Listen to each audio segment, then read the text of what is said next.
اللهم لبيك لبيك لا شريك لك لبيك إن الحمد والنعمة لك الملك لا شريك لك لبيك اللهم لبيك لبيك لا شريك لك لبيك. الحمد لله رب العالمين والصلاة والسلام على أشرف الأنبياء والمرسلين نبينا محمد وعلى آله وصحبه أجمعين ومن تبعهم بإحسان إلى يوم الدين. أعوذ بالله من الشيطان الرجيم. قال الله تبارك وتعالى ولله على الناس حج البيت من استطاع إليه سبيلا ومن كفر فإن الله غني عن العالمين. ہر طرح کی تعریف اللہ تبارک و تعالیٰ کے لیے لائق و زیبا ہے، جس نے ہماری تخلیق اس دنیا کے اندر اپنی عبادت کے لیے کی۔ اللہ تبارک و تعالیٰ نے ہمارے اوپر جو عبادتیں فرض کی ہیں، ان عبادتوں میں سب سے عظیم ترین عبادت اللہ تبارک و تعالیٰ کا فرمان ہے وَلِلَّهِ عَلَى النَّاسِ حِجُّ الْبَيْتِ مَنِ اسْتَطَاعَ إِلَيْهِ سَبِيلًا وَمَنْ كَفَرَ فَإِنَّ اللَّهَ غَنِيٌّ عَنِ الْعَالَمِينَ، کہ اللہ تبارک و تعالیٰ کی خاطر بیت اللہ کا حج کرنا لوگوں کے اوپر فرض ہے۔ مَنِ اسْتَطَاعَ إِلَيْهِ سَبِيلًا، یہ فرضیت ان سارے لوگوں کے اوپر ہے جنہیں اللہ تبارک و تعالیٰ نے حج کرنے کی طاقت عطا کی ہے، اور جن کے پاس حج کرنے کی طاقت نہیں ہے، اللہ تبارک و تعالیٰ نے ان کے اوپر حج کو فرض نہیں کیا ہے، لیکن طاقت رہنے کے باوجود بھی اگر کوئی حج نہیں کرتا تو پھر ایسی صورت میں اللہ تبارک و تعالیٰ ایسے لوگوں سے بے نیاز ہے۔ وَمَنْ كَفَرَ فَإِنَّ اللَّهَ غَنِيٌّ عَنِ الْعَالَمِينَ، ناشکرے لوگوں سے، جو لوگ اللہ تبارک و تعالیٰ کا کفر کرتے ہیں، ایسے لوگوں سے اللہ تبارک و تعالیٰ بے نیاز۔ یہاں پہ یہ بات سمجھنے کی ہے کہ اللہ تبارک و تعالیٰ نے ہمارے اوپر جو عبادتیں فرض کی ہیں، وہ اس لیے نہیں کہ اللہ تبارک و تعالیٰ کو ہماری عبادتوں کی ضرورت ہے، بلکہ اللہ تبارک و تعالیٰ کو کسی چیز کی ضرورت نہیں ہے۔ اللہ تبارک و تعالیٰ ہر چیز سے بے نیاز ہے، نہ تو ہماری عبادت اللہ تبارک و تعالیٰ کی بادشاہت میں کسی طرح کا اضافہ کر سکتی، اور نہیں کسی کا گناہ اللہ تبارک و تعالیٰ کی بادشاہت میں کسی طرح کی کمی کر سکتی۔ سب سے پہلی چیز جو ہے جس سے متعلق گفتگو ہوگی انشاءاللہ، وہ یہ ہے کہ حج اسلام کا ایک عظیم ترین رکن ہے۔ اللہ تبارک و تعالیٰ نے ہمارے اوپر جو عبادتیں فرض کی ہیں اور اسلام کے جو 5 ارکان ہیں، ان میں سے ایک عظیم ترین رکن حج ہے، جسے اللہ تبارک و تعالیٰ نے ہر استطاعت والے انسان پہ زندگی میں ایک مرتبہ فرض کیا ہے، اور اگر ایک مرتبہ سے آدمی زیادہ کرتا ہے تو وہ تطوع ہے، نفل ہے، جیسا کہ نبی کریم صلی اللہ علیہ وسلم نے فرمایا کہ الحج مرہ، کہ حج ایک مرتبہ کرنا ہمارے اوپر فرض ہے، فما زاد فہو تطوع، تو اس سے اگر زیادہ کوئی حج کرتا ہے تو یہ تطوع ہے، نفل ہے، عبادت ہے۔ لیکن ساتھ ہی ساتھ ہمارے لیے یہ بھی ضروری ہے کہ اگر بندے کے پاس استطاعت ہو تو حج کرنے میں جلدی کرے۔ ہمارے یہاں کا جو ماحول ہے، وہ چاہے پاکستان ہو، انڈیا ہو، بنگلہ دیش ہو، سری لنکا ہو، نیپال ہو، ان جگہوں کا جو ماحول ہے وہ یہ ہے کہ لوگ آخری عمر میں جب بالکل ضعیف ہو جاتے ہیں، کمزور ہو جاتے ہیں، ہر چیز سے فارغ ہو جاتے، تب حج کے لیے آتے ہیں، اور پھر ایسی صورت میں انہیں بہت ساری پریشانیوں کا سامنا کرنا پڑتا ہے، جبکہ حج یہ در حقیقت جوانی کی عبادت ہے۔ اسی لیے اللہ تبارک و تعالیٰ نے فرمایا کہ من استطاع الیہ سبیلا، جس کے پاس حج کرنے کی طاقت ہو، جسمانی طور پہ بھی اور مالی طور پہ بھی، اس کے اوپر اللہ تبارک و تعالیٰ نے حج کو فرض کیا۔ تو اگر انسان کے پاس استطاعت ہے جسمانی طور پہ اور مالی طور پہ، تو پھر ایسی صورت میں حج کے لیے جلدی کرنے کی ضرورت ہے، اور اپنے ملکوں کے اندر جو اس طرح کی ذہنیت ہے، سوچ ہے کہ ساری چیزوں سے فارغ ہونے کے بعد میں ہم حج کرنے کے لیے جائیں گے، اس سوچ کو ختم کرنے کی ضرورت ہے۔ کیونکہ ہم نے دیکھا ہے کہ بہت سارے لوگ اس قدر ضعیف ہوتے ہیں، اس قدر پریشان حال ہوتے ہیں، ذہنی طور پہ بھی وہ اس لائق نہیں ہوتے ہیں کہ حج کے لیے آئیں۔ کیونکہ میں نے ابھی دیکھا، امسال ہی دیکھا، جو ہمارے نیپال کے حاجی آئے ہوئے ہیں ان کو میں نے دیکھا کہ وہ جب اپنے روم سے نیچے اتر آتے ہیں تو پھر وہ دوبارہ اپنے روم تک جا نہیں پاتے۔ تو حالانکہ حج کے اندر جو ہے جسمانی اور مالی دونوں طرح کی یعنی طاقت کی ضرورت ہے، اس لیے جو ہے حج کرنے کے لیے جلدی کریں۔ اور جس طریقے سے اللہ تبارک و تعالیٰ نے ہمارے اوپر حج کو فرض کیا ہے، اسی طریقے سے اللہ تبارک و تعالیٰ نے ہمارے اوپر زندگی میں ایک مرتبہ عمرے کو بھی فرض کیا ہے۔ عائشہ رضی اللہ تعالیٰ عنہ نے نبی کریم صلی اللہ علیہ وسلم سے سوال کیا کہ اللہ کے رسول، مرد حضرات جہاد کے لیے جاتے ہیں اور خواتین جو ہے جہاد پہ نہیں جاتی، تو وہ اجر و ثواب میں ہم سے بہت آگے بڑھ جاتے ہیں۔ تو نبی صلی اللہ علیہ وسلم نے فرمایا علیہن جہاد لا قتال فی، ان کے اوپر ایسا جہاد فرض ہے کہ جس کے اندر لڑائی جھگڑا نہیں، الحج والعمرہ، اور یہ حج اور عمرہ ہے۔ تو خواتین کے اوپر جس طریقے سے حج اور عمرہ فرض ہے، اسی طریقے سے مردوں کے اوپر بھی ضروری ہے کہ وہ بھی یعنی حج اور عمرہ کریں۔ تو زندگی میں جس طریقے سے ایک مرتبہ حج کرنا فرض ہے، اسی طریقے سے ایک مرتبہ عمرہ کرنا بھی فرض ہے۔ حج کے سفر پہ جانے سے پہلے جو آداب ہیں، جن آداب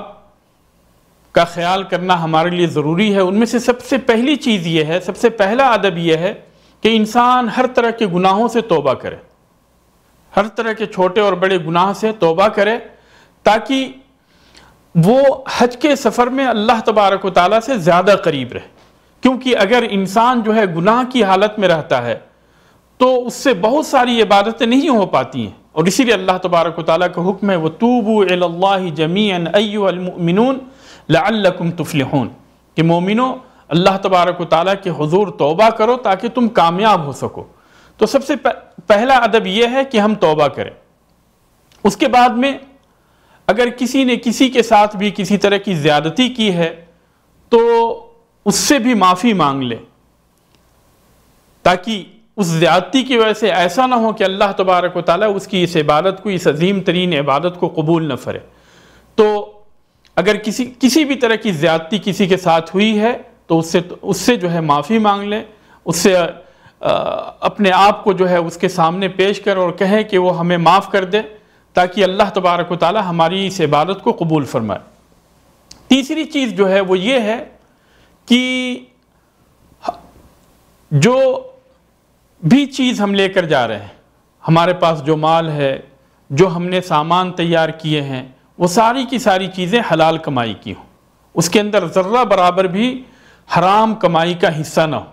اس لیے کہ اگر اللہ تبارک و تعالیٰ کہ حضور جو ہے ہم حرام مال کے ساتھ آئیں گے تو اللہ تبارک و تعالیٰ ایسی عبادت کو قبول نہیں کرے گا۔ نبی کریم صلی اللہ علیہ وسلم نے فرمایا ان اللہ طیب لا يقبل الا طیبا، کہ اللہ تبارک و تعالیٰ پاک ہے اور صرف پاک چیزوں ہی کو اللہ تبارک و تعالیٰ پسند کرتا ہے۔ تو انسان جو ہے حلال کمائی سے جو مال اس کے پاس ہیں، اس مال کے ذریعے سے حج کے لیے آئے، حج کے سفر کے لیے آئے، تاکہ اللہ تبارک و تعالیٰ اس کی اس عظیم ترین عبادت کو قبول فرمائے۔ کیونکہ یہ عبادت اتنی عظیم ترین عبادت ہے کہ اگر اللہ تبارک و تعالیٰ اس کی اس عبادت کو قبول کر لے تو اس کے سارے گناہ معاف ہو جاتے ہیں۔ جیسا کہ نبی کریم صلی اللہ علیہ وسلم نے فرمایا من حج هذا البيت فلم يرفث ولم يفسق رجع من ذنوبه كيوم ولدته امه، کہ جس نے بیت اللہ کا حج کیا اور حج کے دوران کسی طرح کا فسق و فجور کا کام نہیں کیا، اپنی بیوی سے صحبت نہیں کی، فسق و فجور کا کام نہیں کیا، احرام کی حالت میں اپنی بیوی سے صحبت نہیں کی، اور اسی طریقے سے جو ہے لڑائی جھگڑے نہیں کیے، فسق و فجور کے کام نہیں کیے، گناہ کے کام نہیں کیے، تو آپ صلی اللہ علیہ وسلم نے فرمایا رجع من ذنوبہ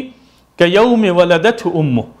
تو وہ اپنے گناہوں سے اس طریقے سے پاک صاف ہو کر واپس لوٹتا ہے جس طریقے سے وہ اپنی ولادت کے دن تھا،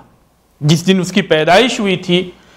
تو پیدائش کے دن جس طریقے سے وہ ہر طرح کے گناہوں سے پاک صاف تھا، اسی طریقے سے جب وہ حج سے واپس لوٹتا ہے تو ہر طرح کے گناہوں سے پاک صاف ہوتا ہے۔ حج کے آداب میں سے یہ ہے کہ جب ہم حج کا سفر کریں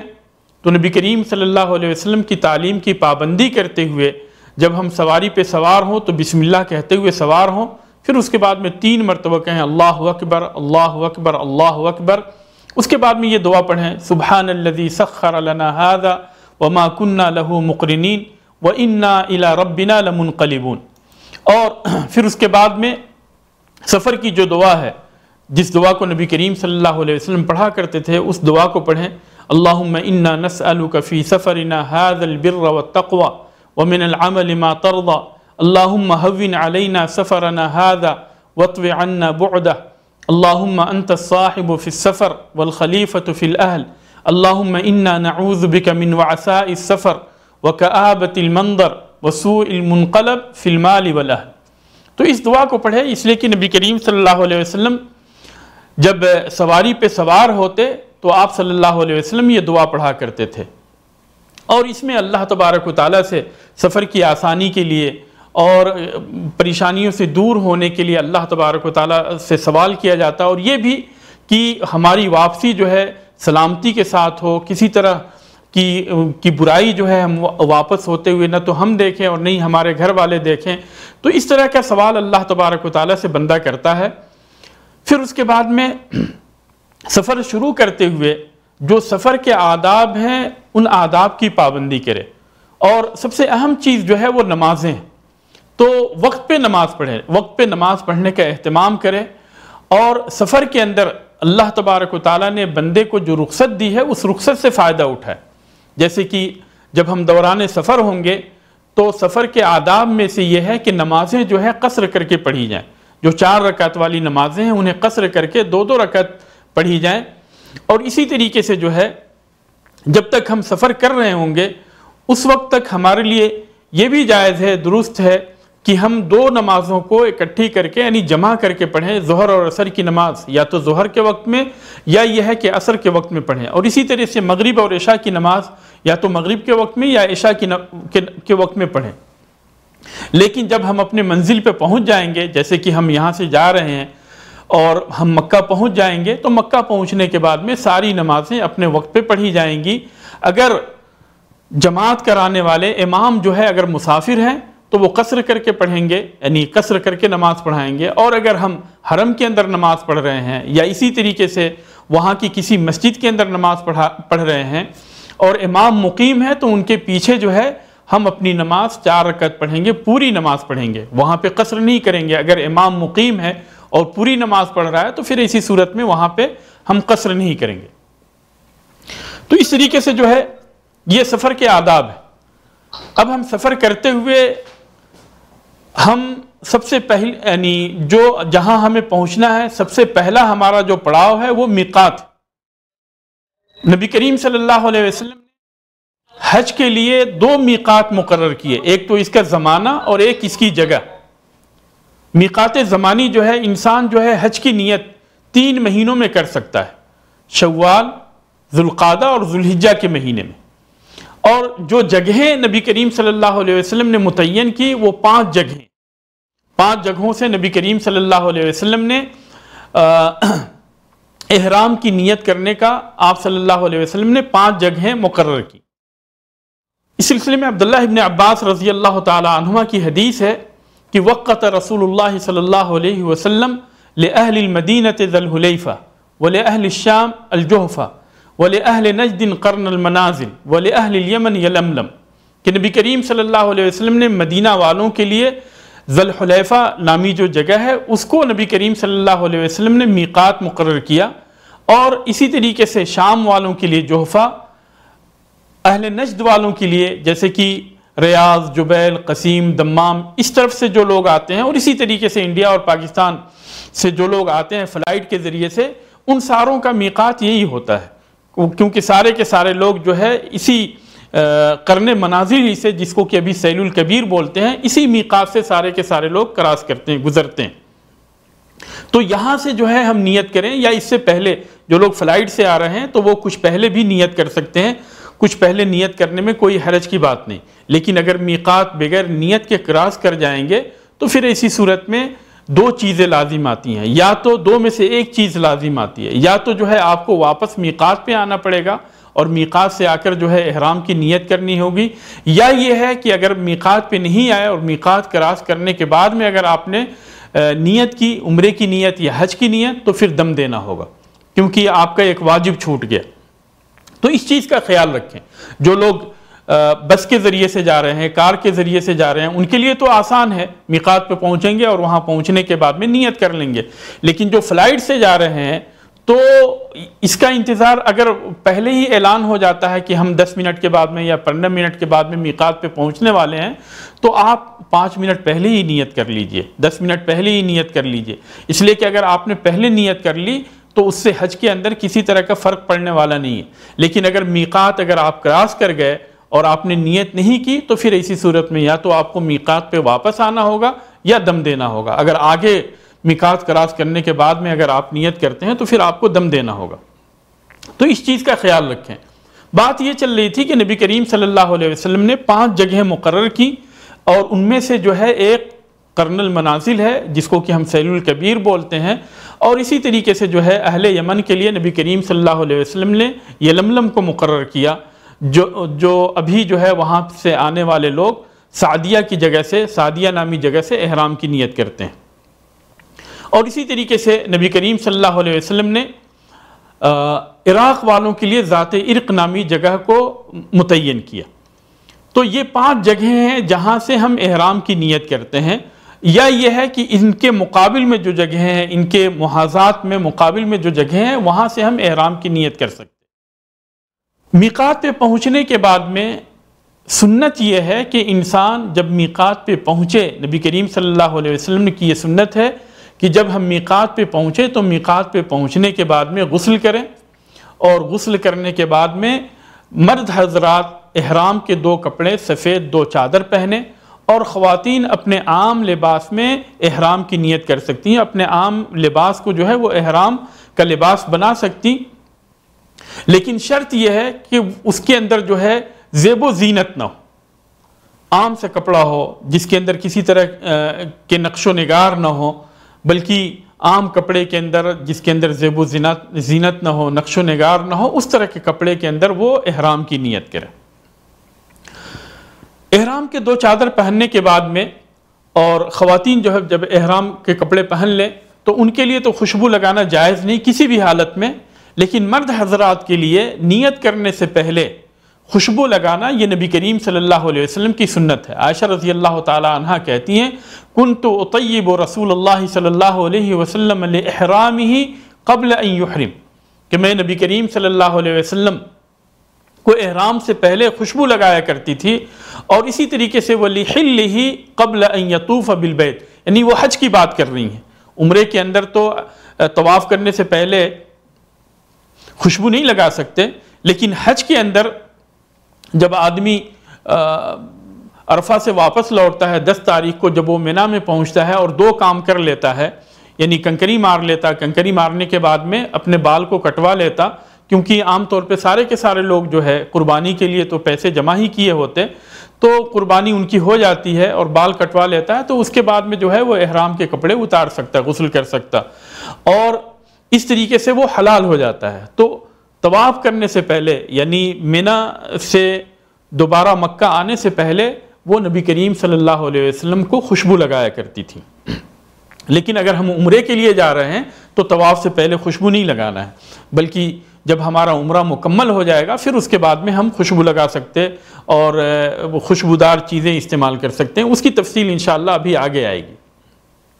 تو عائشہ رضی اللہ تعالی عنہ یہ کہتی ہیں کہ میں نبی کریم صلی اللہ علیہ وسلم جب احرام کی نیت کرتے تھے تو احرام کی نیت سے پہلے میں انہیں خوشبو لگایا کرتی تھی. تو اسی طریقے سے جو ہے ہمارے لیے بھی مسنون یہی ہے کہ جب ہم میقات پہ پہنچے تو غسل کریں، احرام کے کپڑے پہن لیں اور اپنے جسم کے اندر خوشبو لگائیں، احرام کے کپڑے میں نہیں. احرام کے کپڑے کے اندر خوشبو لگانا منع ہے، بلکہ صرف جسم کے اندر خوشبو لگا سکتے ہیں. اور اگر احرام کے کپڑے کے اندر خوشبو لگ گئی تو اسے دھلنا ضروری ہے۔ اسی طریقے سے جو ہے خواتین کے لیے چاہے وہ ناپاکی کی حالت میں کیوں نہ ہو، ان کے لیے بھی سنت یہ ہے کہ اس حالت میں غسل کریں اور غسل کرنے کے بعد میں وہ احرام کی نیت کریں۔ اب یہاں سے جو ہے مسئلہ یہ ہے کہ ہم نیت کس طریقے سے کریں اور کون سا حج ہمارے لیے کرنا افضل ہے۔ تو جیسا کہ ہم جانتے ہیں کہ حج کی 3 قسمیں، حج افراد، حج قران اور حج تمتع۔ حج افراد کہتے ہیں کہ جس کے اندر صرف حج کیا جاتا، اور حج قران کہتے ہیں، قران کا مطلب ہوتا ہے ملانا، افراد کا مطلب ہوتا ہے تنہا، کیونکہ اس کے اندر صرف حج ہوتا ہے، اور قران کا مطلب ہوتا ہے ملانا، یعنی اس کے اندر بندہ حج اور عمرہ دونوں کو ایک ساتھ ملاتا ہے اور دونوں کی نیت ایک ساتھ کرتا ہے۔ اور تیسرا حج جو ہے وہ ہے حج تمتع۔ حج تمتع کے اندر کیا ہوتا کہ اس کے اندر بندہ میقات سے پہلے عمرے کی نیت کرتا اور مکہ جا کر پہلے عمرہ کرتا ہے، طواف کرتا، سعی کرتا، پھر اس کے بعد میں اپنے بالوں کو کٹوا لیتا ہے اور حلال ہو جاتا ہے۔ اور پھر اس کے بعد میں 8 تاریخ کو جہاں پہ وہ رہائش پذیر ہوتا ہے، چاہے وہ فندق کے اندر ہو، ہوٹل کے اندر ہو، خیمے کے اندر ہو، جہاں پہ وہ رہتا ہے وہیں سے 8 تاریخ کو زوال سے پہلے ظہر سے پہلے سورج نکلنے کے بعد اور زوال سے پہلے 8 تاریخ کو حج کی نیت کرتا ہے، اللہم لبیک حجن کہہ کے۔ تو اس طریقے سے یہ حج کی 3 قسمیں، اور چونکہ حج تمتع افضل ہے اس لیے آج کے اس درس میں میں حج تمتع کا طریقہ بیان کروں گا، اور پھر انشاءاللہ کل کے درس میں حج افراد اور حج قران کے طریقے کو بیان کروں گا، اور ساتھ ہی ساتھ جو ہے یہ بھی کہ دوسرے مسائل، جو حج کے جو دوسرے مسائل ہیں کہ کن چیزوں کو کرنا ہمارے لیے درست ہے اور کن چیزوں کی پابندی ہمارے لیے ضروری ہے، تو وہ سارے مسائل انشاءاللہ کل کے درس میں بیان کروں گا۔ تو آج کے اس درس میں چونکہ حج تمتع افضل ہے اس لیے حج تمتع کا میں طریقہ بیان کر رہا ہوں، اور حج تمتع کرنے والے حاجی میقات پہ پہنچنے کے بعد عمرے کی نیت کریں گے، اللہم لبیک عمرتن، یہ کہہ کے جو ہے عمرے کی نیت کریں گے، یعنی غسل کرنے کے بعد، احرام کے کپڑے پہننے کے بعد میں مسجد میں جائیں گے، اگر فرض نماز کا وقت ہے تو فرض نماز پڑھیں گے، فرض نماز کا وقت نہیں ہے تو وہاں پہ جا کے تحیۃ المسجد اور تحیۃ الوضو کی نیت سے 2 رکعت نماز پڑھیں گے، پھر اس کے بعد میں عمرے کی نیت کریں گے، اللہم لبیک عمرتن۔ اور اسی طریقے سے اس کے بعد سے جو ہے مسلسل تلبیہ پکارتے ہوئے لبیک اللہم لبیک لبیک لا شریک لک لبیک ان الحمد والنعمت لک والملک لا شریک لک، تلبیہ مسلسل تلبیہ پکارتے رہیں، اور تلبیہ پکارتے ہوئے جو ہے مکہ پہنچیں۔ مکہ پہنچنے کے بعد میں سب سے پہلا کام جو ہمیں کرنا ہے وہ یہ ہے کہ طواف کریں گے، طواف کے بعد میں سعی کریں گے، اور سعی کے بعد میں پھر اپنے بالوں کو کٹوا لیں گے۔ طواف کرنے کے لیے ضروری ہے کہ پاکی کی حالت میں ہو، طواف کرنے کے لیے ضروری ہے کہ پاکی کی حالت میں ہو، یعنی چھوٹی ناپاکی سے بھی پاک ہوں اور بڑی ناپاکی سے بھی پاک ہوں، تو دونوں ناپاکیوں سے پاک ہونا ضروری ہے۔ اور اللہ تبارک و تعالیٰ کا اس امت کے اوپر اتنا بڑا فضل ہے کہ جہاں جہاں پہ خواتین کے خصوصی مسائل ہیں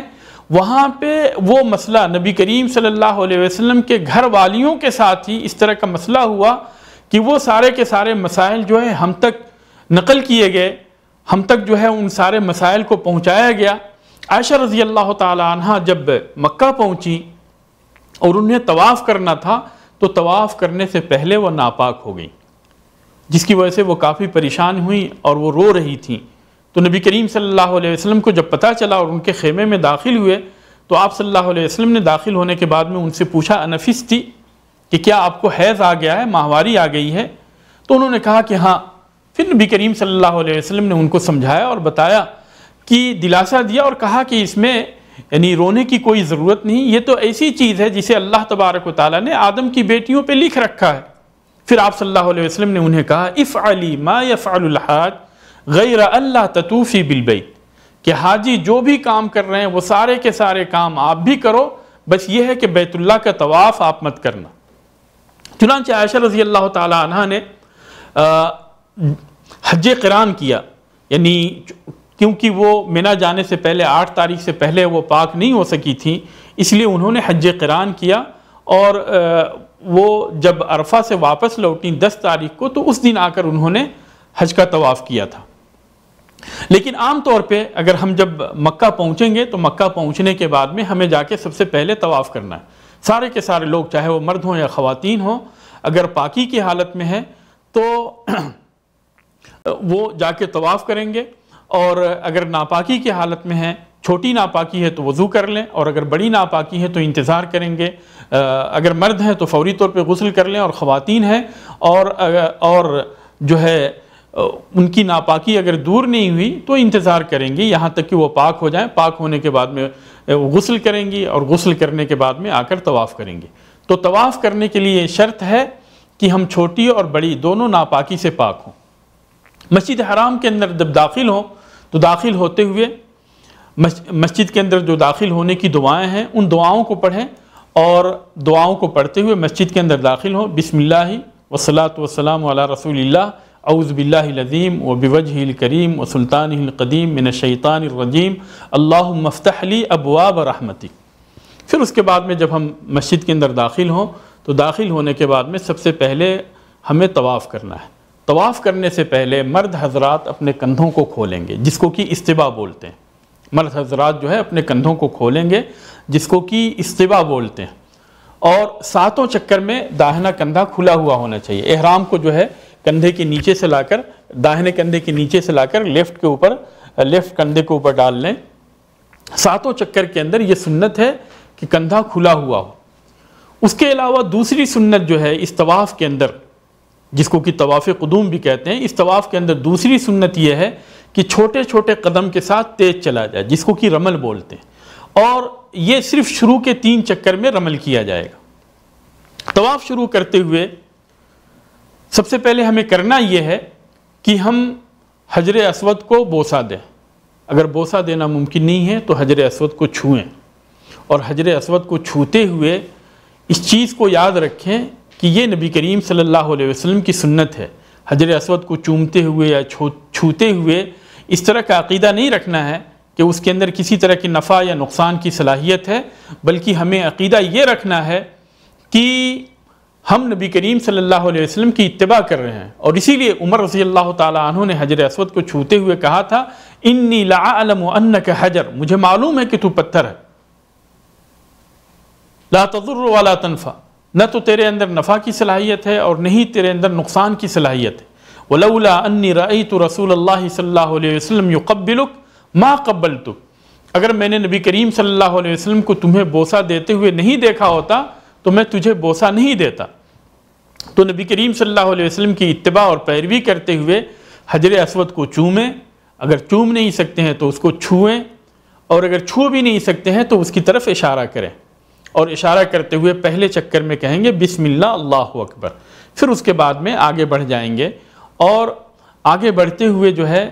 حجر اسود سے پہلے والا کونا جو ہے اس کو رکن یمانی بولتے ہیں۔ رکن یمانی کے پاس اگر اس کو چھونا ممکن ہے تو اس کو چھوئیں گے۔ یہاں پہ نہ تو اس کو چومنا ہے اور نہیں اس کی طرف اشارہ کرنا ہے، سنت یہ ہے کہ صرف اس کو چھوا جائے،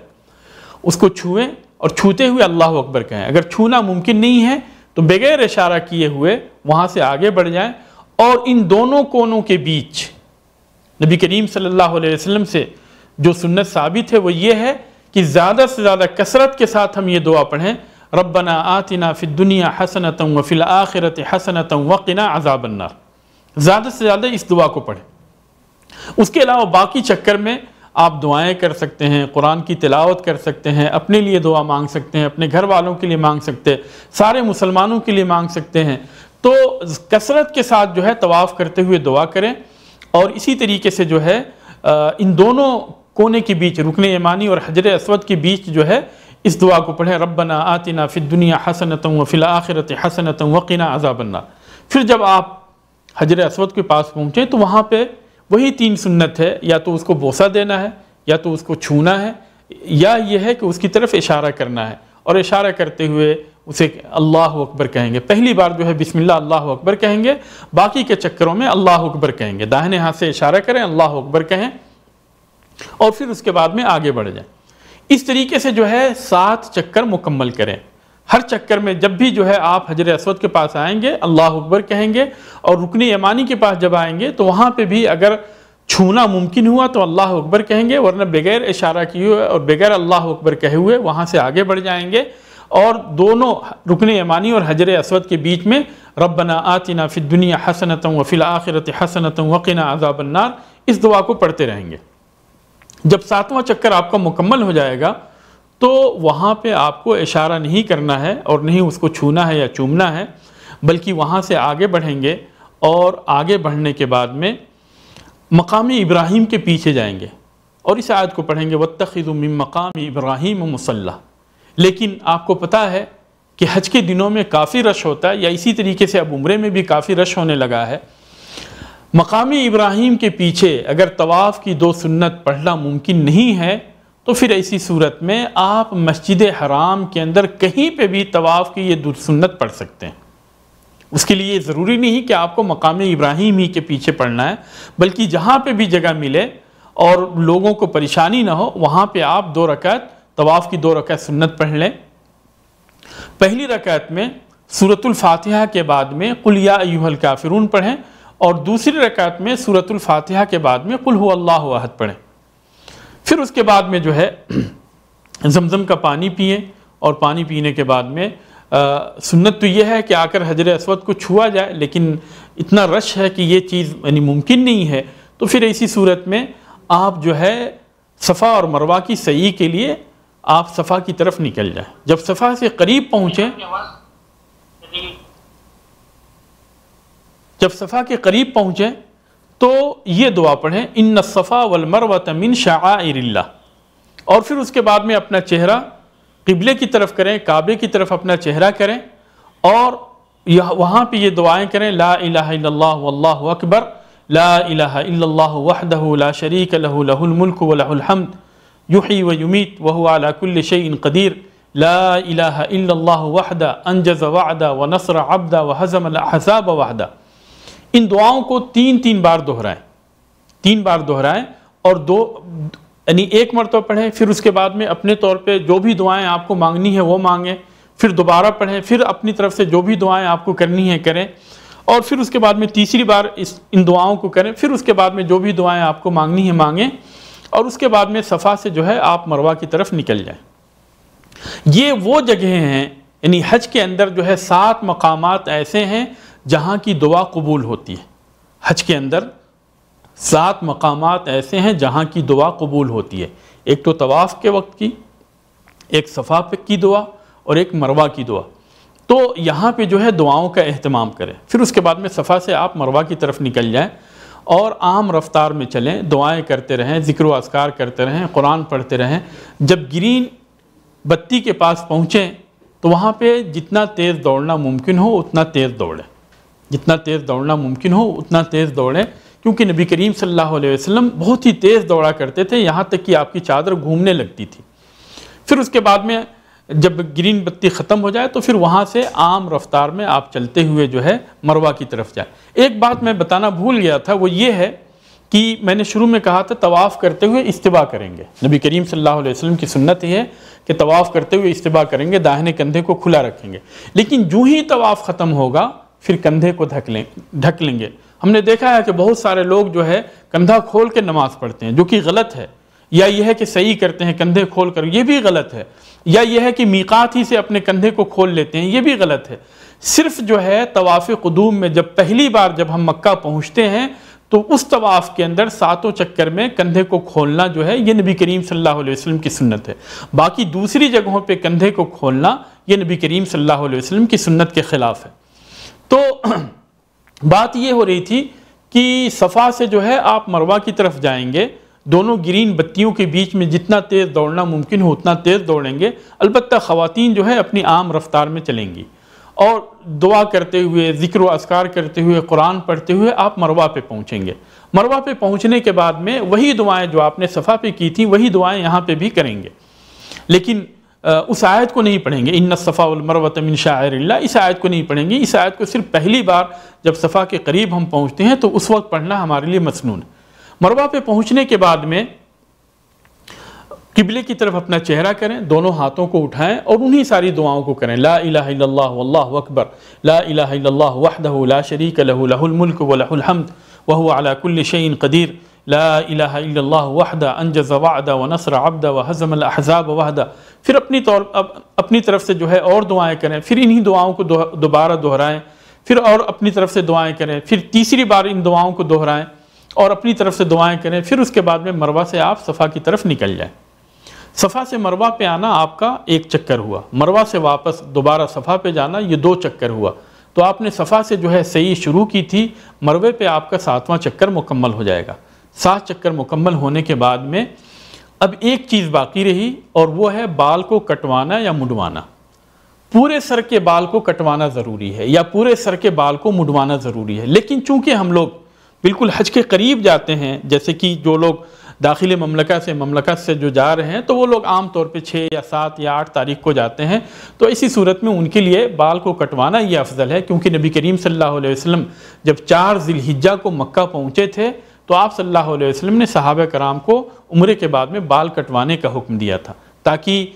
حج کے بعد میں جو ہے بال کو مڑوایا جا سکے۔ تو یہ تو حکم جو ہے مرد حضرات کے لیے ہے، خواتین جو ہے بس اپنی چوٹی سے انگلی کے پور کے برابر جو ہے ہر چوٹی سے بال کو کاٹ لیں گی، یا ان کے ہسبینڈ یا بھائی بیٹے جو بھی ہیں ان کے ساتھ میں، یا خواتین جو بھی ہیں اگرچہ وہ احرام ہی کی حالت میں کیوں نہ ہو، پھر بھی جو ہے آپس میں ایک دوسرے کے بال کو وہ کاٹ سکتی ہیں، اس میں کوئی حرج کی بات نہیں۔ تو اس طریقے سے جو ہے بال کاٹنے کے بعد میں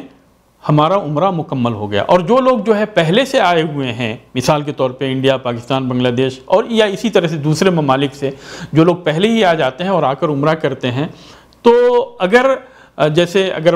10 دن پہلے کوئی آئے ہوئے ہے اور وہ عمرہ کر رہا ہے تو اس کے حق میں بہتر یہ ہے کہ وہ اپنے بال کو مڈوائے، کیونکہ 10 دنوں کے اندر جو ہے بال اتنے نکل آئیں گے کہ حج کے بعد میں وہ اپنے بال کو پھر دوبارہ مڈوا سکتا ہے۔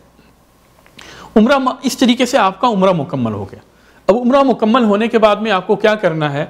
آپ کا عمرہ مکمل ہو گیا، اس کا مطلب یہ ہے کہ آپ حلال ہو گئے۔ احرام کی وجہ سے جتنی بھی پابندی انسان کے اوپر عائد ہوتی ہے، جو بھی پابندی لگتی ہے، جیسے کہ سر کو نہیں ڈھکنا، بال کو نہیں کاٹنا، ناخن کو نہیں کاٹنا، چمڑے کو نہیں نوچنا، یہ ساری چیزیں انشاءاللہ کل کے درس میں بیان کروں گا، وہ ساری کی ساری پابندی آپ ختم ہو گئی۔ اب آپ نہا لیجئے، نہانے کے بعد میں کپڑے کو چینج کر لیجئے۔ اگر آپ کو مکے کے اندر ہوٹل میں جگہ مل رہی ہے تو وہاں پہ آپ رکیں گے، یا یہ ہے کہ اگر آپ جو ہے مملکت سے جا رہے ہیں، سعودی عرب سے جا رہے ہیں، تو عام طور پہ جو ہے ڈائریکٹ آپ کو خیمہ میں لے کر جایا جاتا ہے، مینا میں لے کر جایا جاتا ہے، وہاں پہ جائیے، جا کے نہا لیجئے، نہانے کے بعد میں اپنے کپڑے کو چینج کر لیجئے، اور پھر 8 تاریخ کو فجر کے بعد یعنی سورج نکلنے کے بعد زوال سے پہلے ظہر کی اذان سے پہلے آپ دوبارہ حج کی نیت کر لیں، اللہم لبیک حجن۔ یہ بات حج تمتع والوں کے لیے ہو رہی ہے، یعنی جو کچھ بھی بیان کیا جا رہا ہے ان لوگوں کے لیے بیان کیا جا رہا ہے جو کہ حج تمتع کر رہے ہیں۔ حج قران اور حج افراد کرنے والوں کے بارے میں انشاءاللہ کل کے درس میں بیان کیا جائے گا کہ وہ کس طریقے سے حج کریں گے۔ تو حج تمتع کرنے والے 8 تاریخ کو سورج نکلنے کے بعد چاشت کے وقت یا اسی طرح سے زوال سے پہلے ظہر کی اذان سے پہلے حج کی نیت کر لیں اور کہیں اللہم لبیک حجن۔ منا کے اندر جو ہے ہمیں 5 نمازیں پڑھنی ہیں، مسنون ہے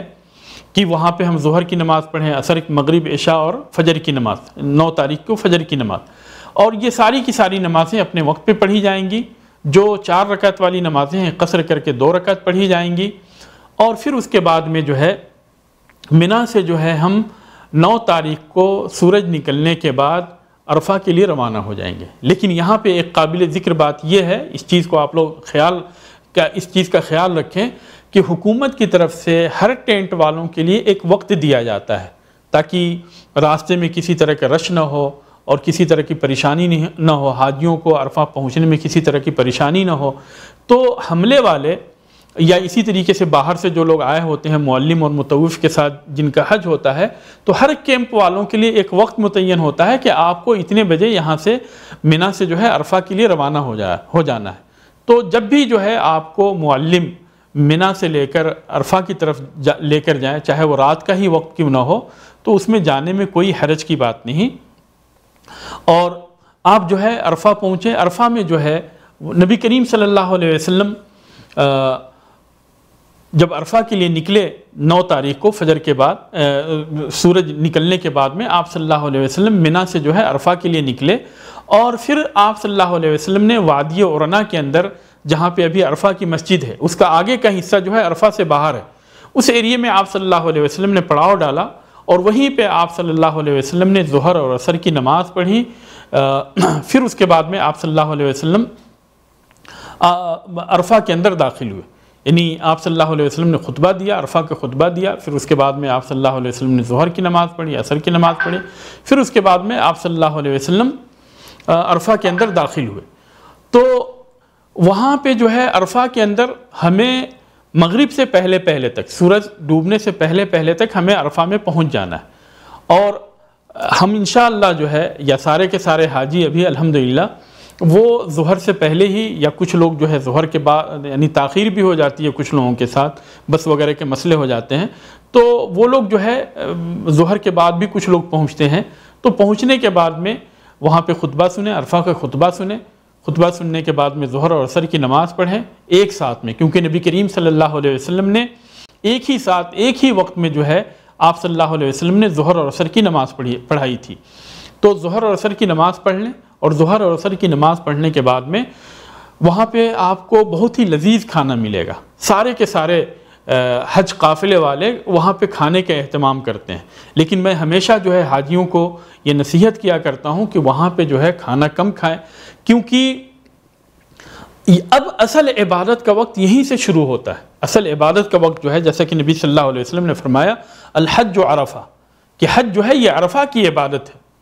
تو اصل عبادت کا وقت یہیں پہ شروع ہوتا ہے۔ ہم نے دیکھا ہے عرفہ کے اندر بعض لوگوں کو اس طرح کی غلطی کرتے ہوئے بھی دیکھا کہ جب عرفہ پہنچتے ہیں، مثال کے طور پہ اگر معلم ان کو رات میں لے کے چلے گئے یا فجر کے بعد لے کر گئے، تو اسی وقت سے وہ دعا کرنا شروع کر دیتے ہیں، اور وہ جو ہے یعنی وہ یہ سوچتے ہیں کہ اس وقت بھی دعا کرنا جو ہے اس کی بھی فضیلت ہے۔ ایسی بات نہیں ہے،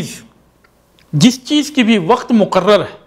اس وقت میں اگر اس کام کو کرتے ہیں، اس عبادت کو کرتے ہیں، تو اس کی فضیلت اور اس کا ثواب ہے۔ لیکن اگر اس سے پہلے آپ کر رہے ہیں تو ہوتا یہ ہے کہ عام طور پہ جو لوگ پہلے عبادت کے اندر مشغول ہو جاتے اور پھر اس کے بعد میں جو ہے ظہر کے بعد میں وہ تھک جاتے ہیں، یعنی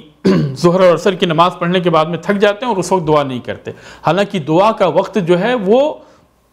ظہر اور عصر کی نماز پڑھنے کے بعد کا جو وقت ہے یہ دعا کا وقت ہے، اور وہ دعا جو ہے اللہ تبارک و تعالیٰ کے ہاں اس دعا کی اہمیت ہے، اس لیے جو ہے اس چیز کا خیال کریں، اور پہلے جو ہے اپنے آپ کو جو ہے آپ آرام دیں، اور بلکہ سو جائیں، تاکہ اس وقت جو ہے جب دوبارہ آپ اٹھیں نماز پڑھنے کے بعد میں اور کھانا کھا کر جب آپ فارغ ہوں تو اس کے بعد میں جو ہے آپ دعاؤں کے اندر اپنے آپ کو مصروف رکھیں، کیونکہ نبی کریم صلی اللہ علیہ وسلم نے فرمایا کہ نبی کریم صلی اللہ علیہ وسلم نے وہاں کثرت کے ساتھ دعا کی، اور یہ بھی آپ صلی اللہ علیہ وسلم نے فرمایا کہ وقفت ہا ہونا وعرفہ کلھا موقف، کہ میں یہاں پہ ٹھہرا لیکن پورا کا پورا عرفہ جو ہے ٹھہرنے کی جگہ ہے، تو عرفہ میں کہیں پہ بھی آپ ٹھہرتے ہیں اس کی وہی فضیلت ہے۔ بعض لوگ اس طرح کی بھی غلطی کرتے ہیں کہ ان کا خیمہ تو کہیں اور ہوتا ہے، لیکن وہ سمجھتے ہیں کہ جبل عرفہ پہ جانا ضروری ہے، اور اس کو لوگوں نے جبل رحمہ کا نام دیا ہے، حالانکہ جبل رحمہ جو ہے حدیث کے اندر یہ نام ثابت نہیں، تو جبل عرفہ کے پاس جانا وہ ضروری سمجھتے ہیں، اور اس طریقے سے جو ہے جانے اور آنے میں، کیونکہ آج کل تو راستے چاروں طرف سے بند کر دیے گئے ہیں، ہر طرف یعنی ہر خیمے والوں کے لیے الگ الگ راستے ہوتے، تو اس کی وجہ سے انہیں کافی پریشانی ہوتی ہے، وہاں جبل عرفہ پہ جانے میں بھی پریشانی ہوتی ہے، آنے میں بھی پریشانی ہوتی ہے، اور پورا کا پورا وقت ان کا یوں ہی آنے جانے میں ضائع ہو جاتا، اور جو دعا کا اصل وقت ہے وہ وقت جو ہے یوں ہی آنے جانے میں ضائع ہو جاتا۔ تو اس لیے جو ہے آپ اپنے خیمے کے اندر دعائیں کریں، جبل عرفہ جانے کی کوئی ضرورت نہیں، اسی طرح سے مسجد نمرہ بھی نماز پڑھنے کے لیے جانے کی ضرورت نہیں، آپ اپنے خیمے میں نماز پڑھیں اور یہیں پہ جو ہے دعا کے اندر مصروف رہیں یہاں تک کہ سورج غروب ہو جائے۔ سورج جب ڈوب جائے تو پھر اس کے بعد میں آپ عرفہ سے مزدلفہ کے لیے روانہ ہو جائیں۔ مزدلفہ پہنچنے کے بعد میں سب سے پہلا کام جو ہمیں کرنا ہے وہ یہ ہے کہ وہاں پہنچتے ہی مغرب اور عشاء کی نماز پڑھنی ہے، مغرب کی نماز 3 رکعت اور عشاء کی نماز 2 رکعت، پھر اس کے بعد میں سو جانا ہے۔ مزدلفہ کی یہی عبادت ہے، اور سونے کے بعد میں جب فجر کے وقت آپ اٹھیں تو فجر کے بعد میں فجر کی نماز پڑھیں، اور نماز پڑھنے کے بعد میں جو ہے آپ دعاؤں کے اندر مصروف ہو جائیں یہاں تک کہ روشنی پھیل جائے۔ پھر اس کے بعد میں جب روشنی پھیل جائے، مغرب تک آپ کو عرفہ میں رہنا ہے، مغرب تک جو ہے سورج غروب ہونے تک آپ کو عرفہ میں رہنا ہے۔ یہاں پہ ایک چیز ہو سکتی ہے کہ سورج غروب ہونے سے پہلے ہی آپ کو خیمے سے نکالا جائے کہ آپ خیمے سے نکل جائیے اور ریلوے اسٹیشن کی طرف یا بس جہاں لگی ہے وہاں کی طرف جائیں، تو خیمے سے نکلنے میں کوئی حرج کی بات نہیں، لیکن عرفہ کے جو حدود ہیں ان حدود سے باہر نہیں نکلنا ہے، وہاں سے ہمیں مغرب کے بعد ہی نکلنا ہے، یعنی سورج ڈوبنے کے بعد ہی نکلنا ہے۔ اگر پہلے نکلتے ہیں تو پھر اسی صورت میں ہمیں دم دینا ہوگا۔ تو اس کے بعد میں جو ہے آپ سورج ڈوبنے کے بعد میں عرفہ سے نکلیں، جب آپ مزدلفہ پہنچیں تو مزدلفہ پہنچنے کے بعد میں سب سے پہلے آپ مغرب کی نماز 3 رکعت پڑھیں گے، پھر اس کے بعد میں عشاء کی نماز 2 رکعت پڑھیں گے، اس کے بعد میں سو جائیں گے، یعنی کھانا ہونا جو ملے وہ کھانا کھا کر سو جائیں۔ سونا ہی وہاں کی عبادت ہے، مزدلفہ کے اندر رات میں سونا یہی مزدلفہ کی عبادت ہے۔ اس کے بعد آپ فجر کی نماز کے لیے اٹھیں، فجر کی نماز پڑھیں اور دعاؤں میں مصروف ہو جائیں، اور یعنی دعائیں کرتے رہیں یہاں تک کہ خوب سفیدی پھیل جائے۔ اس کے بعد میں آپ مزدلفہ سے منا کے لیے روانہ ہو جائیں۔ اگر ہمارے ساتھ خواتین ہیں، ضعیف لوگ ہیں، کمزور لوگ ہیں، تو حدیث کے اندر یہ بھی اجازت ہے کہ رات کے آخری حصے میں یا آدھی رات کے بعد میں مزدلفہ سے منا کے لیے روانہ ہو سکتے ہیں، یہ اجازت ہے۔ لیکن اگر طاقتور لوگ ہیں، ضعیف اور کمزور نہیں ہیں، اور جو ہے مزدلفہ سے جو ہے پیدل اپنے خیمے میں آ سکتے ہیں، تو پھر اسی صورت میں فجر تک وہیں پہ رکیں، فجر کی نماز پڑھیں، دعائیں کریں، اور جب خوب سفیدی ہونے لگے تو پھر وہاں سے جو ہے آپ منا کے لیے روانہ ہو جائیں۔ راستے میں جو ہے آپ کنکری چن سکتے ہیں۔ یہاں پہ مزدلفہ کے اندر بہت سارے لوگ یہ بھی غلطی کرتے ہیں کہ مزدلفہ میں پہنچتے ہی نماز پڑھنے سے پہلے کنکری چننا شروع کر دیتے ہیں۔ ایسا نہیں ہے، آپ جب مزدلفہ سے منا کے لیے واپس لوٹیں گے تو اس وقت آپ کنکری چن لیں، جیسا کہ نبی کریم صلی اللہ علیہ وسلم نے کیا تھا، اور یعنی 7 کنکری چنیں، 10 تاریخ کو کنکری مارنے کے لیے 7 کنکری چنیں، بلکہ اگر زیادہ بھی چن لیتے ہیں تو بھی کوئی حرج کی بات نہیں، کیونکہ وہاں پہ کنکریاں بہت زیادہ رہتی ہیں، تو اگر زیادہ بھی چن لیں تو بھی کوئی حرج کی بات نہیں، لیکن یہ ہے کہ 7 کنکری چن لیں۔ اس کے بعد میں آپ اب یہ جو ہے ہم 10 تاریخ کے اندر داخل ہو گئے، 10 تاریخ کو جو ہے ہمیں 4 کام کرنا ہے، 10 تاریخ کو ہمیں 4 کام کرنا ہے۔ پہلا کام کیا ہے؟ آخری جمرے کی رمی کرنی ہے۔ 3 جمرے ہیں جس کو کہ جمرے اولا، جمرے ثانیہ اور جمرے عقبہ بولتے ہیں، پہلا جمرہ، دوسرا جمرہ اور آخری جمرہ۔ تو پہلے دن جو ہے ہمیں صرف جمرہ عقبہ کی رمی کرنی ہے، 7 کنکر ہمیں مارنے ہیں۔ رمی کرنے کا طریقہ یہ ہے کہ ہم جب جمرے کی طرف جائیں، جمرہ عقبہ کی طرف جائیں، تو جمرہ ہمارے رائٹ سائڈ میں ہو، اور ہر کنکری مارتے ہوئے بسم اللہ اللہ اکبر کہہ کے پہلی کنکری ماریں، پھر اللہ اکبر کہہ کے دوسری، پھر تیسری، پھر چوتھی، یعنی 7 بار میں 7 کنکری آپ ماریں گے۔ اگر ایک ہی بار میں 7 کنکری مار دیے تو وہ ایک ہی شمار ہوگی، اس لیے جو ہے 7 بار میں 7 کنکری ماریں، بسم اللہ اللہ اکبر پہلی کنکری مارتے ہوئے کہیں، پھر اس کے بعد میں اللہ اکبر اللہ اکبر اللہ اکبر کہہ کے 7 کنکری ماریں۔ اور پہلے دن جو ہے 10 تاریخ کو دعا نہیں کرنی، 11 اور 12 کو بھی آخری جمرے کو کنکری مارنے کے بعد میں دعا ثابت نہیں، تو بغیر دعا کیے وہاں سے نکل جائیں گے۔ آپ نے جیسا کہ میں نے بتایا تھا کہ آپ حج تمتع کر رہے ہیں، تو آپ نے قربانی کے پیسے جمع کر دیے ہوں گے، یا جمع کریں گے، یا جمع ہو گیا ہوگا، تو اس دن تک تو آپ کی قربانی ہو جائے گی۔ اس کے بعد میں آپ کے اوپر جو کام ہے وہ یہ ہے کہ آپ کو اپنے بال کو منڈوانا ہے، کٹوانا ہے یا منڈوانا ہے، البتہ منڈوانا افضل ہے، پورے سر کے بال کو منڈوا لیں۔ منڈوانے کے بعد میں اگر آپ خیمہ میں واپس آنا چاہتے ہیں تو خیمہ میں واپس آ سکتے ہیں، پھر اس کے بعد میں وہاں سے حرم جا سکتے ہیں، اور یعنی اپنے کپڑے کو چینج کر کے، احرام کے کپڑے کو چینج کر کے اور سلے ہوئے کپڑے پہن کر جو ہے آپ حرم جا سکتے ہیں۔ یا یہ ہے کہ اگر آپ احرام ہی کی حالت میں وہیں سے ڈائریکٹ اگر آپ حرم جانا چاہیں تو ایسا بھی کر سکتے ہیں۔ آپ حرم پہنچنے کے بعد میں آپ کو جو ہے حج کا طواف کرنا ہے اور حج کی سعی کرنی، کیونکہ آپ حج تمتع کر رہے ہیں، تو آپ جو ہے سب سے پہلے حج کا طواف کریں گے اور اس کے بعد میں حج کی سعی کریں گے۔ حج طواف کرنے کا وہی طریقہ ہے جو کہ پہلے میں نے بتایا تھا، البتہ حج کا طواف جو ہے اگر آپ نے 2 کام پہلے کر لیے ہیں تو سلے ہوئے کپڑے میں بھی آپ حج کا طواف کر سکتے ہیں، اور اس کے بعد میں جو ہے حج کی سعی کریں گے۔ اور حج کا طواف اور حج کی صحیح کرنے کے بعد میں آپ کا حج جو ہے یعنی 10 تاریخ کا سارا کام آپ کا مکمل ہو گیا۔ اب دوبارہ آپ جو ہے منا کو واپس لوٹ آئیں گے اور یہ رات جو ہے آپ منا کے اندر گزاریں گے، یہ رات جو ہے آپ منا کے اندر گزاریں گے۔ 10 تاریخ کو کنکری مارنے کا جو وقت ہے، افضل وقت سورج نکلنے کے بعد سے لے کر زوال تک ہے، یعنی ظہر کی اذان سے پہلے تک۔ اس کے بعد میں بھی آپ مار سکتے ہیں، مغرب تک مار سکتے ہیں، مغرب کے بعد میں رات میں بھی آپ مار سکتے ہیں، لیکن افضل وقت جو ہے سورج نکلنے کے بعد سے زوال تک، یعنی ظہر کی اذان سے پہلے تک ہے۔ جب آپ طواف اور سعی کر کے واپس لوٹیں تو آپ کو آج کی یہ رات جو ہے منا کے اندر گزارنی ہے، کیونکہ 2 راتیں کم سے کم جو ہے منا کے اندر گزارنی ہے، ایک یہ رات اور اس کے بعد والی رات۔ پھر اس کے بعد میں جو ہے 11 تاریخ کو جو ہے آپ کے ذمے ایک کام ہے، اور وہ یہ ہے کہ تینوں جمرات کو آپ کو کنکری مارنی ہے۔ پہلے جو ہے فرسٹ جمرے کو ماریں گے، جمرہ جو ہے ہمارے رائٹ سائڈ میں ہوگا، فرسٹ جمرے کو 7 کنکری ماریں گے، بسم اللہ، اللہ اکبر، اللہ اکبر، اللہ اکبر، اللہ اکبر۔ پھر کنکری مارنے کے بعد میں 7 کنکری مارنے کے بعد میں تھوڑا سا آگے بڑھیں گے، رائٹ طرف جائیں گے اور وہاں جا کر کھڑے ہو کر دعا کریں گے۔ یہاں کی بھی دعا جو ہے اللہ تبارک و تعالیٰ کے ہاں قابل قبول ہے۔ عرفہ کی دعا، چوتھی جگہ جو ہے عرفہ کی دعا، 5ویں جگہ جو ہے عرفہ کی دعا، پھر مزدلفہ کی دعا، اور یہ 3 جگہیں جو ہیں، یہ 2 جگہیں جو ہیں جمرہ، یعنی چوتھی جگہ جو ہے عرفہ کی دعا، 5ویں جگہ جو ہے مزدلفہ کی دعا، 6ٹھی جگہ جو ہے پہلے جمرے کو کنکری مارنے کے بعد، اور 7ویں جگہ جو ہے دوسرے جمرے کو کنکری مارنے کے بعد۔ تو یہ 7 جگہیں ہیں جہاں کی دعائیں قبول ہوتی ہیں، اس لیے ان جگہوں پہ دعاؤں کا اہتمام کریں۔ تو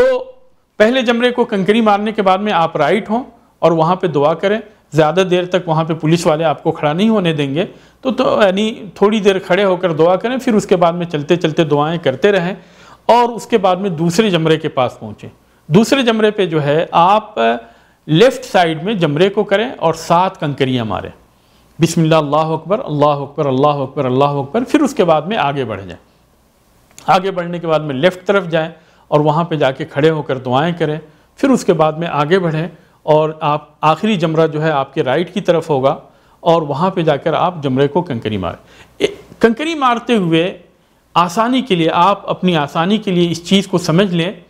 کہ بہت سارے لوگ جو ہے جب جاتے ہیں جمرے کی طرف تو شروع ہی میں کنکری مارنے کی کوشش کرتے ہیں، حالانکہ جاتے ہوئے جو ہے نا کافی بھیڑ ہوتی ہے، اس لیے تھوڑا سا آگے بڑھ جائیں، یعنی جمرے کو جو ہے تھوڑا سا کراس کرتے ہوئے آگے بڑھ جائیں، اور ادھر سے جو ہے اگر آپ کی پیٹھ جو ہے کعبے کی طرف ہو تب بھی کوئی مسئلہ نہیں، اس طرف سے اگر آپ کنکری مارتے ہیں تو یہ زیادہ آسان ہوتا ہے، کیونکہ رش کی وجہ سے جو ہے سارے لوگ جو ہے ایک ہی طرف سے مارنا چاہتے ہیں، تو اس میں جو ہے پریشانی بھی ہوتی ہے اور بھیڑ بھی ہوتی۔ لیکن اگر آپ تھوڑا سا آگے بڑھ کر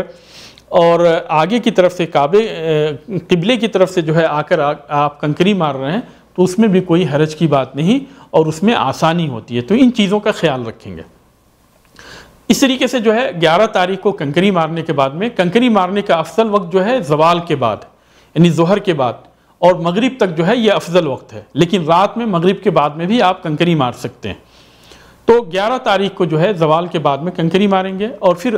11 تاریخ کی رات جو ہے آپ منا کے اندر گزاریں گے۔ پھر 12 تاریخ کو زوال کے بعد میں آپ کو کنکری مارنی ہے تینوں جمرات کو، جس طرح سے 11 تاریخ کو آپ نے ماری تھی، اور پھر اس کے بعد میں جو ہے آپ تینوں جمرات کو کنکری مارنے کے بعد میں خیمے میں واپس لوٹیں۔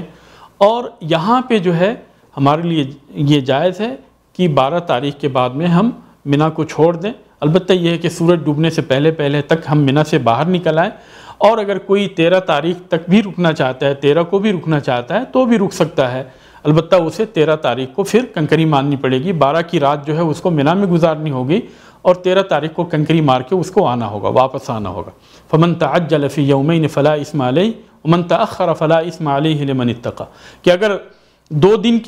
دن کے بعد ہی اگر کوئی نکلنا چاہتا ہے منا سے تو اس کے لیے بھی کوئی حرج کی بات نہیں، اور اگر کوئی آخری دن تک، یوم تشریق کے آخری دن تک 13 تاریخ تک اگر کوئی رکنا چاہتا ہے تو اس کے لیے بھی کوئی حرج کی بات نہیں، یہ تقوی اور پرہیزگاری کی چیز ہے۔ تو اس طریقے سے جو ہے آپ کے حج کے سارے کام مکمل ہو گئے، اب صرف ایک چیز باقی بچی، اور وہ ہے طواف وداع، الوداعی طواف۔ اور الوداعی طواف آپ کو کب کرنا ہے؟ جس وقت آپ مکہ سے واپس لوٹیں گے اس وقت آپ کو الوداعی طواف کرنا ہے۔ ایسا نہیں کہ 13 تاریخ کو ہی آپ جب مکہ پہنچے یا 12 ہی کو مکہ پہنچے اور آپ کو جو ہے اپنے گھر والوں کے ساتھ یا رشتہ داروں کے ساتھ آپ کو 14، 15، 16 تک رہنا ہے تو اسی وقت آپ جا کے الوداعی طواف کر لیں اور سوچیں کہ ہمارا طواف ہو گیا۔ نہیں، الوداعی طواف، طواف وداع جو ہے یہ سب سے آخری طواف ہونا چاہیے، سب سے آخری کام ہونا چاہیے، اور آپ طواف وداع کرنے کے بعد میں آپ پھر وہاں پہ ٹھہر نہیں سکتے، بلکہ سب سے آخری کام یہ ہوگا، کیونکہ نبی صلی اللہ علیہ وسلم کی حدیث ہے امر الناس ان یکون آخر عہدہم بالبیت الا انہ خفف عن المرأة الحائض، کہ لوگوں کو یہ حکم دیا گیا کہ ان کا سب سے آخری کام جو ہے بیت اللہ کا طواف ہو۔ لیکن خواتین کے لیے اگر کسی خاتون کے ساتھ مسئلہ پیدا ہو گیا اور وہ جو ہے یعنی پیریڈ کی حالت میں ہو گئیں تو پھر ایسی صورت میں ان کے لیے یہ آسانی ہے کہ بغیر طواف وداع کیے ہوئے وہ واپس آ سکتی۔ نبی صلی اللہ علیہ وسلم کی بیویوں میں سے ایک بیوی صفیہ رضی اللہ تعالی عنہ کے ساتھ بھی اسی طرح کا مسئلہ ہوا، تو آپ صلی اللہ علیہ وسلم نے ان سے پوچھا کیا آپ نے حج کا طواف کر لیا ہے؟ تو ان کو بتایا گیا، نبی صلی اللہ علیہ وسلم کو بتایا گیا کہ ہاں انہوں نے حج کا طواف کر لیا ہے۔ پھر آپ صلی اللہ علیہ وسلم نے کہا کہ پھر نکل پڑو، پھر کوئی حرج کی بات نہیں، نکل پڑو۔ تو خواتین کے لیے جو ہے طواف وداع جس طرح سے مردوں کے لیے ضروری ہے، واجب ہے، اسی طرح سے خواتین کے لیے بھی واجب ہے، لیکن اگر وہ ناپاکی کی حالت میں ہیں تو پھر ایسی صورت میں ان کے لیے طواف وداع جو ہے واجب نہیں، بلکہ بغیر طواف کیے ہوئے وہ واپس لوٹ سکتی ہیں اور ان کا حج مکمل ہوگا۔ اس طریقے سے الحمدللہ حج تمتع کا جو طریقہ ہے وہ مکمل ہوا۔ اللہ تبارک و تعالیٰ سے دعا ہے کہ اللہ تبارک و تعالیٰ ہمارے اس حج کو قبول فرمائے اور ہماری اس حج کو حج مبرور بنائے، اور ہمیں ہر طرح کی برائی سے اللہ تبارک و تعالیٰ ہمیں محفوظ رکھے، جب تک ہمیں اس دنیا کے اندر زندہ رکھے توحید پہ زندہ رکھے، اور جب ہمیں وفات دے توحید پہ وفات دے۔ انشاءاللہ کل کے درس میں جو ہے وہ حج افراد اور حج قران کے طریقے کو بیان کیا جائے گا، پھر اس کے بعد میں آپ سارے لوگوں کے اگر کچھ سوالات ہوئے تو انشاءاللہ سوالوں کا بھی جواب دیا جائے گا، اور اگر کسی کے سوال باقی رہ گئے تو انشاءاللہ جمعرات کو بھی درس ہوگا، جمعرات کو بھی آپ سوال کر سکتے ہیں، خمیس کے دن، تھرسڈے کے دن، اور آپ کے سوالوں کا جواب دیا جائے گا۔ جزاکم اللہ خیراً، بارک اللہ فیکم۔ تو آج انہی کلمات کے ساتھ آپ سے میں اجازت چاہتا ہوں، رخصت ہونے کی اجازت چاہتا ہوں۔ جزاکم اللہ خیراً، بارک اللہ فیکم۔ انشاءاللہ کل 9 بجے پھر دوبارہ جو ہے ہمارا اگلا درس شروع ہوگا۔ بارک اللہ فیکم۔ السلام علیکم ورحمۃ اللہ وبرکاتہ۔